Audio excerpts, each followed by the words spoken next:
اعوذ باللہ من الشیطان الرجیم بسم اللہ الرحمن الرحیم لن يستنكف المسیح ان يكون عبدا للہ ولا الملائکۃ المقربون ومن يستنكف عن عبادته ويستكبر فسيحشرهم إليه جميعا فأما الذين آمنوا وعملوا الصالحات فيوفيهم أجورهم ويزيدهم من فضله وأما الذين استنكفوا واستكبروا فيعذبهم عذابا أليما ولا يجدون لهم من دون الله وليا ولا نصيرا يا أيها الناس قد جاءكم برهان من ربكم وأنزلنا إليكم نورا مبينا فأما الذين آمنوا بالله واعتصموا به فسيدخلهم في رحمة منه وفضل ويهديهم إليه صراطا مستقيما۔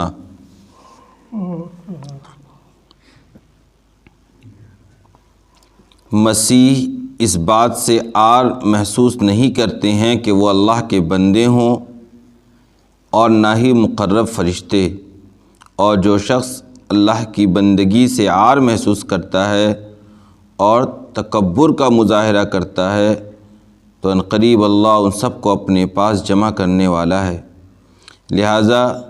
جو لوگ ایمان لائیں اور اعمال صالحہ کیے تو ان کو ان کا پورا بدلہ دیا جائے گا، اور اللہ ان کو اپنے فضل سے مزید عطا کرے گا۔ اور جو لوگ عار محسوس کیے اور تکبر کیا تو اللہ ان کو دردناک عذاب دے گا، اور وہ لوگ اللہ کو چھوڑ کر کوئی یار و مددگار نہیں پائیں گے۔ اے لوگو، تمہارے پاس کھلی دلیل تمہارے رب کے پاس سے آئی گئی ہے، اور ہم نے تم کو ایسی روشنی عطا کی ہے جو واضح ہے۔ لہذا جو لوگ اللہ پر ایمان لائیں اور اللہ کے سہارے کو مضبوطی سے پکڑ رکھیں تو ان کو اللہ اپنی رحمت اور فضل میں داخل کرے گا، اور ان کی رہنمائی ایسی راستے کی طرف کرے گا جو سیدھا راستہ ہے۔ گزشتہ کل اس بات کو قرآن نے بہت مضبوطی سے ثابت کیا تھا کہ مسیح عیسیٰ ابن مریم اللہ کے رسول ہیں، اس کے کلمہ ہیں اور روح ہیں، نہ وہ اللہ ہیں نہ اللہ کے بیٹے ہیں، اور نہ ہی تین خداؤں میں سے ایک خدا ہے۔ یہ جو تینوں عقیدہ تھا نصارہ اور عیسائیوں کا، ان تینوں عقیدوں کو رد کر کے قرآن نے یہ بات ثابت کی کہ انما اللہ الہ واحد، کہ صرف اور صرف اللہ ایک ہے جو ہر قسم کے عبادت کے لائق ہے، اور اللہ تبارک و تعالیٰ کی ذات اس بات سے پاک و صاف ہے کہ اس کی کوئی کیا ہو، اولاد ہو۔ اور اس فلسفے کو اس طور پر بھی سمجھایا کہ چونکہ ساری دنیا کا مالک اللہ تبارک و تعالیٰ ہے اور اللہ خود اکیلا ساری دنیا کو چلانے کے لیے کافی ہے، لہذا اس کو کسی قسم کی اولاد یا معاون بنانے کی یا اپنے ساتھ کسی کام میں کسی دوسرے کو شریک کرنے کی حاجت اور ضرورت بالکل بھی نہیں۔ جو اس بات کو قرآن نے ثابت کر دیا، اس کے بعد قرآن نے کہا آج کی آیت میں کہ دیکھو، خود مسیح عیسیٰ ابن مریم علیہ السلام خود اس بات سے انہوں نے اپنی زندگی کے اندر کبھی عار محسوس نہیں کی کہ وہ اللہ کے بندے ہیں، یعنی بندگی میں، اللہ کے بندے ہونے میں ان کو کبھی عار اپنی زندگی کے اندر محسوس نہیں ہوا، یعنی خود ان کے ذہن و دماغ میں بھی کبھی یہ بات نہیں تھی کہ میں یہ کہ اللہ کا کیا ہوں، بیٹا ہوں، یا یہ کہ میں خود ایک خدا ہوں، یا یہ کہ میں تین خداؤں میں سے ایک خدا ہوں۔ ایسے تصورات کبھی ان کے ذہن و دماغ میں بھی نہیں گزری۔ وہ ہمیشہ جب تک وہ دنیا میں موجود تھے، آسمان پر اٹھائے جانے سے پہلے تو وہ پوری زندگی اللہ کے بندے ہی بن کر انہوں نے زندگی گزاری۔ اسی لیے آپ دیکھیں گے سورہ مریم کے اندر جب آئے گا کہ جب ان سے لوگوں نے پوچھا تھا، جب حضرت مریم رضی اللہ تعالیٰ عنہ ان کو اپنے گود میں لے کر آئی تھیں تو لوگوں نے طرح طرح کی باتیں کی تھیں، تو اس وقت لوگوں نے پوچھا تھا کہ یہ بچہ کون ہے، تو انہوں نے اشارہ کیا تھا کہ یہ بچہ خود بتلائے گا، تو اس وقت انہوں نے خود کہا تھا انی عبد اللہ آتانی الکتاب وجعلنی نبیہ، کہ میں کیا ہوں، اللہ کا بندہ ہوں، اللہ نے مجھے کتاب عطا کیا اور مجھے اللہ تبارک و تعالیٰ نے نبی بنا کر بھیجا ہے۔ یہ خود ان کا اقرار قرآن کے اندر ثابت ہے کہ انہوں نے کیا کہا تھا، انی عبداللہ۔ وہ خود زندگی عبداللہ بن کر انہوں نے گزارا تھا، وہ کبھی بھی وہ معبود بننے کی کوشش انہوں نے نہیں کی، بلکہ قرآن نے اس کے ساتھ یہ بات بھی ثابت کر دی کہ آج بھی جب آئیں گے عیسیٰ علیہ السلام دوبارہ روئے زمین پر، تب بھی تم ان سے معلوم کر لینا، تب بھی تم ان سے، ایسی بات نہیں، یعنی جس عیسیٰ کے بارے میں تم نے غلط خیالات اپنے ذہن و دماغ میں گڑھ رکھ کے، وہ عیسیٰ ابھی ہمیشہ کے لیے دنیا سے نہیں گیا ہے، وہ دوبارہ دنیا میں آئے گا، اس وقت بھی تم اس بات کو محسوس کر لینا، ان سے معلوم کر لینا، اس وقت بھی وہ اپنے آپ کو بندہ ہی بتائیں گے، بلکہ اس وقت وہ اپنے آپ کو امتی بتلائیں گے۔ اس وقت جب وہ آئیں گے بحیثیت نبی، ان کا ظہور دنیا کے اندر نہیں ہوگا، بلکہ وہ آئیں گے تو حضرت مہدی کی امامت میں وہ نماز ادا کریں گے، مقتدی بنیں گے۔ وہ نبی جو ہوتا ہے وہ امام ہوتا ہے، نبی جو ہوتا ہے وہ امام ہوتا ہے، اور ان کی جو واقعات کا تذکرہ حدیث میں، اس سے یہ بات ثابت ہے کہ وہ جب آئیں گے تو عصر کی نماز کا وقت ہو رہا ہوگا، عصر کی نماز کا وقت یا فجر کی نماز کا وقت ہو رہا ہوگا، اور تکبیر کہی جا رہی ہوگی،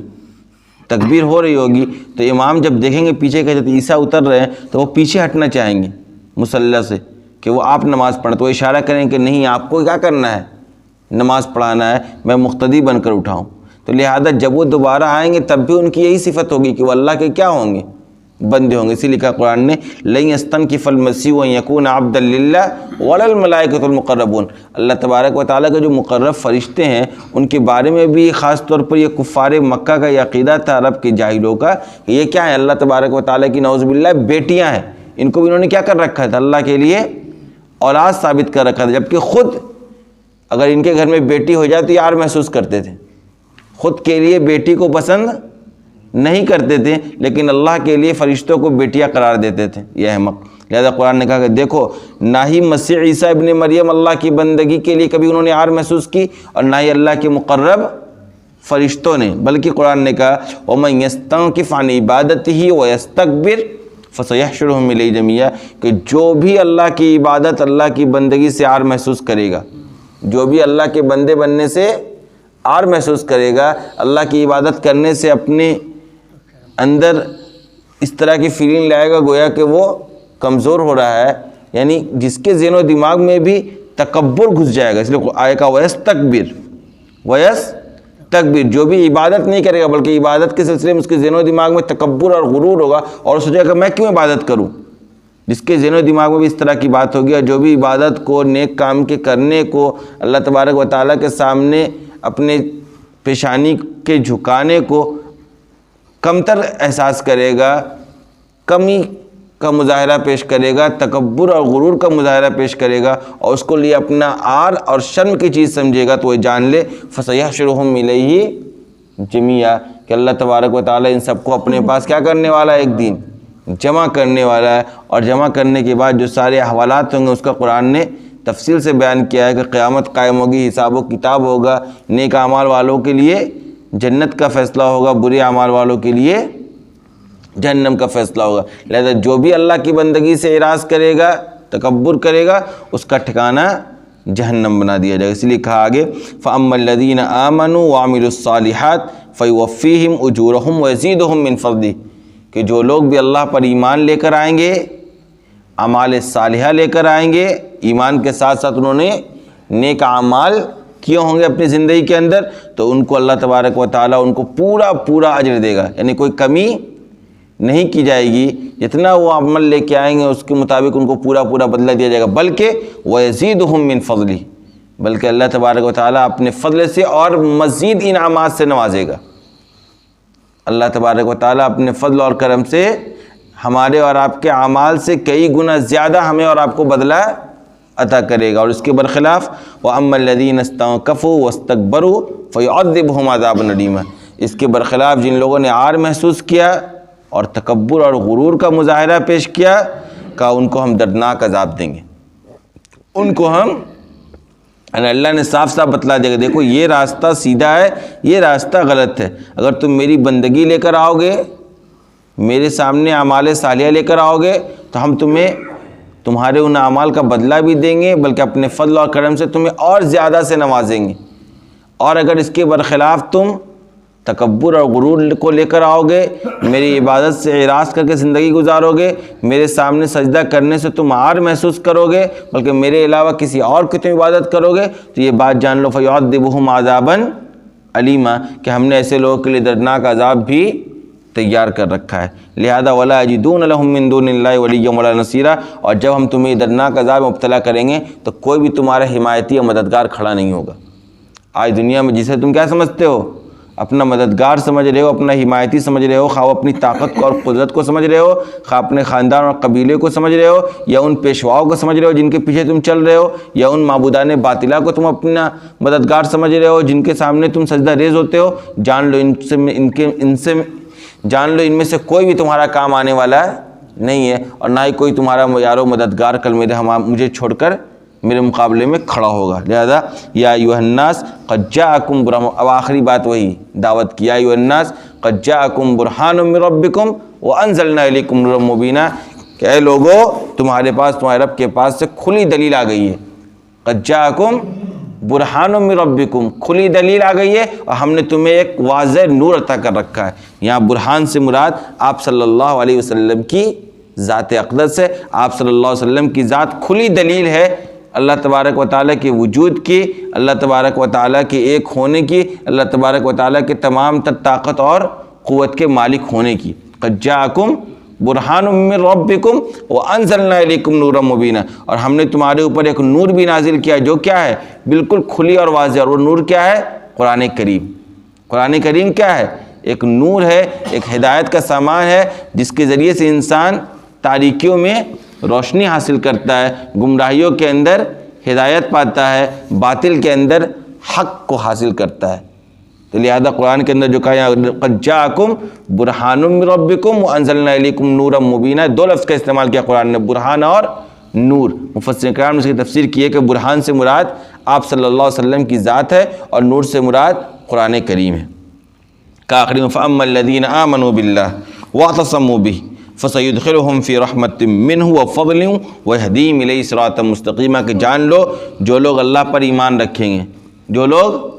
اللہ پر ایمان رکھیں گے اور اللہ کے سہارے کو ہی مضبوطی سے پکڑیں گے، وَاعْتَصَمُوا بِهِ،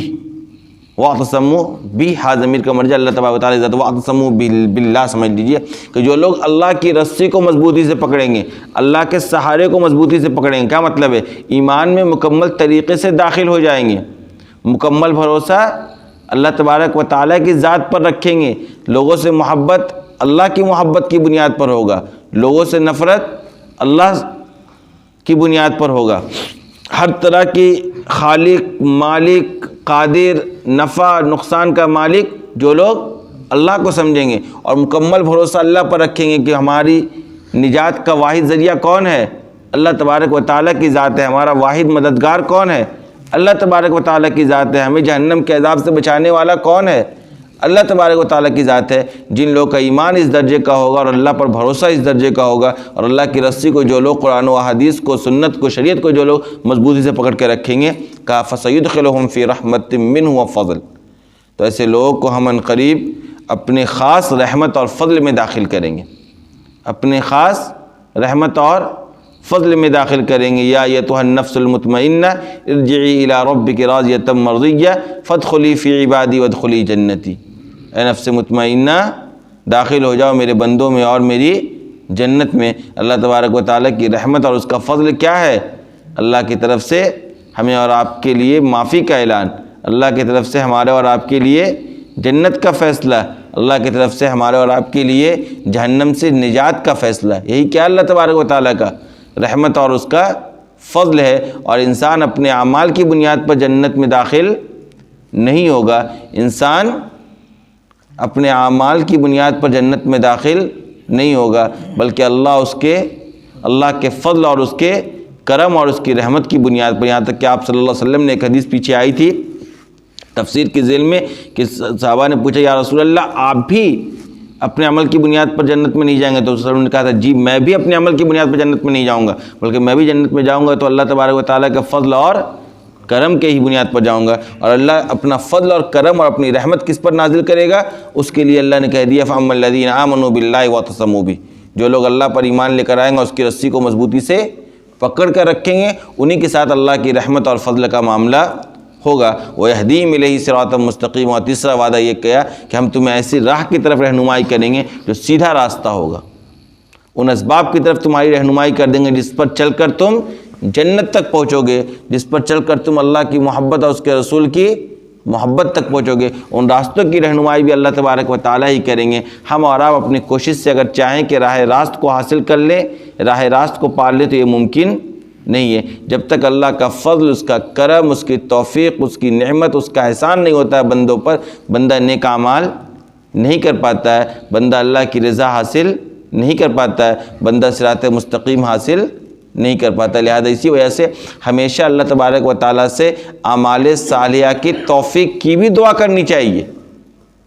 ہمیں اور آپ کو جو اعمال صالحہ کرنے کی توفیق ہو رہی ہے اس پر اللہ کا شکر کرتے رہنا چاہیے، اور اللہ سے ہمیشہ یہ دعا کرتے رہنا چاہیے کہ اللہ مزید ہمیں اعمال صالحہ کرنے کی آپ توفیق عطا فرمائیے، اور جو اعمال صالحہ کی آپ کی توفیق سے جن اعمال صالحہ کو ہم اور آپ کر رہے ہیں، یہ دعا کرتے رہنا چاہیے کہ اللہ اس پر ہمیں استقامت عطا کیجیے،